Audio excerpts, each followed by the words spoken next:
दिन तले मोर गोटे सांगटे देखा गला दी सांग भितर कथबार्ता भितर मो सांग को पचारि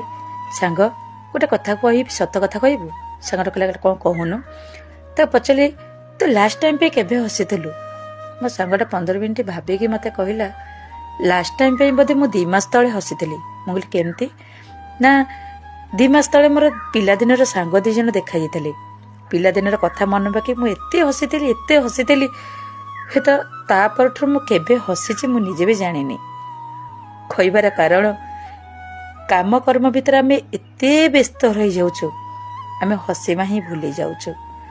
प्रत्येक मुहूर्त हुए आम कांदी पारुचु किंतु हसीबाटा आम जीवन जमी चली जाइए।